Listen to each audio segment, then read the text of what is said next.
എല്ലാവർക്കും നമസ്കാരം. ഞാനെന്തോ ആലോചിച്ചുകൊണ്ടിരിക്കുകയായിരുന്നു. അത് മറ്റൊന്നുമല്ല, നമ്മുടെ ശരീരത്തിൽ അല്ലെങ്കിൽ നമ്മുടെ ജീവിതത്തിൽ നമ്മുടെ ചിന്തകൾക്ക് പ്രേരണയായി മാറുന്നത് എന്താണ് എന്ന് നിങ്ങൾ എപ്പോഴും ആലോചിച്ചിട്ടുണ്ടോ? എന്തുകൊണ്ടാണ് ഞാൻ ഇങ്ങനെ ചിന്തിക്കുന്നത്? എന്തുകൊണ്ടാണ് എൻ്റെ ജീവിതം ഇങ്ങനെയായത്? അത് എൻ്റെ ചിന്തയിൽ നിന്നാണ് ആയതെന്ന് പറയാം. പക്ഷെ എന്തുകൊണ്ട് ഞാൻ ഇങ്ങനെ ചിന്തിക്കുന്നു, അല്ലെങ്കിൽ എന്തുകൊണ്ട് എനിക്ക് ആസുരിക ഭാവം മാത്രം തോന്നുന്നു, ദേഷ്യം മാത്രം തോന്നുന്നു, എന്തുകൊണ്ട് എനിക്ക് ആൾക്കാരോട് പ്രതികരിക്കാൻ സാധിക്കുന്നില്ല? അങ്ങനെ കുറച്ച് കാര്യങ്ങളൊക്കെ നമ്മുടെ ജീവിതത്തിൽ വരുന്നുണ്ട്. ഞാൻ കുറെ പറഞ്ഞ സമയം തികയില്ല. നോക്കൂ, നമ്മൾ എന്തായി തീരുന്നു എന്നത് നമ്മുടെ ചിന്തകളാണ് എന്ന് നമ്മൾ പറയാറുണ്ട്. പക്ഷെ ഈ ചിന്തകളുടെ പ്രേരണ എന്താണ്? ഇത് വളരെ പ്രാധാന്യമല്ലേ.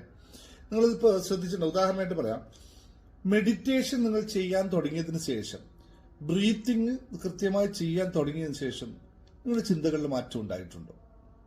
ഒന്ന് താഴെ ഒന്ന് കമന്റ് ചെയ്ത് യെസ് എന്ന് തന്നെ എല്ലാവരും പറയും അല്ലേ. എന്താണ് അത് സംഭവിച്ചത്? അത് മറ്റൊന്നുമല്ല, നിങ്ങൾ മനസ്സിലാക്കേണ്ട കാര്യം ലളിതമായി പറയാം. നമ്മുടെ എല്ലാ ജീവിതം മുന്നോട്ട് പോകുന്നത് പഞ്ചഭൂതങ്ങളാൽ ആണ്. നമ്മൾ പഞ്ചഭൂതങ്ങളാൽ നിർമ്മിതവും പഞ്ചഭൂതങ്ങളിലാണ് നമ്മൾ ജീവിച്ചു പോകുന്നത്. ഈ പ്രപഞ്ച സത്യമാണത്.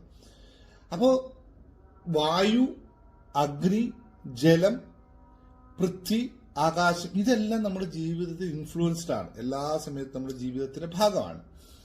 ഇതിന്റെ പരിപാലനത്തിൽ മാറ്റങ്ങൾ വന്നു കഴിഞ്ഞാൽ നമുക്ക് നമ്മുടെ ചിന്തകളെയും നമ്മുടെ എനർജിയും ഒക്കെ മാറിപ്പോകും. ഇത് സ്വാഭാവികമായ കാര്യമാണ്. അതിനൊന്ന് പാകപ്പെടുത്തിയെടുത്താലോ എങ്ങനെയിരിക്കും? നമുക്ക് വേണ്ട രീതിയിൽ നമ്മുടെ പഞ്ചഭൂതങ്ങളെയും അതിനനുസരിച്ച് ദൈവത്തെയും അതിനനുസരിച്ച് നമ്മുടെ അതീന്ദ്രിയമായ കഴിവിനെയൊക്കെ ഒന്ന് ലെവലാക്കി എടുത്താലോ. ഇതാണ് 7 എലിമെന്റ്സ് ഓഫ് മെഡിറ്റേഷൻ നമ്മൾ ചെയ്യുന്നത്.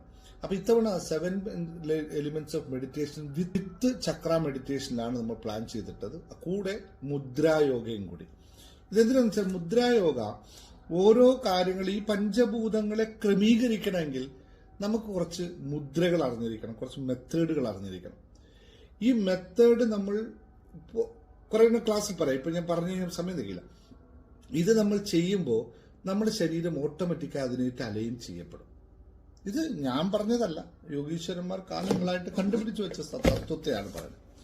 അപ്പോ ഇന്ന് രാത്രിയാണ് നമ്മൾ ഈ 3 കാര്യങ്ങൾ ചേർത്തുകൊണ്ടുള്ള ഒരു മെഡിറ്റേഷൻ പ്രോസസ് സ്റ്റാർട്ട് ചെയ്യുന്നത്. ഡീറ്റെയിൽസ് അഡ്മിൻ താഴെ തരും. ഉടനെ ജോയിൻ ചെയ്തുകൊള്ളുക. ജീവിതത്തിൽ എന്ത് വിഷയങ്ങളുണ്ടെങ്കിലും ഇതിനൊക്കെ പരിഹാരം നമുക്ക് അവിടെ കാണാൻ പറ്റും. മാത്രം ഓർമ്മിക്കുന്നു. നന്ദി. Thank you.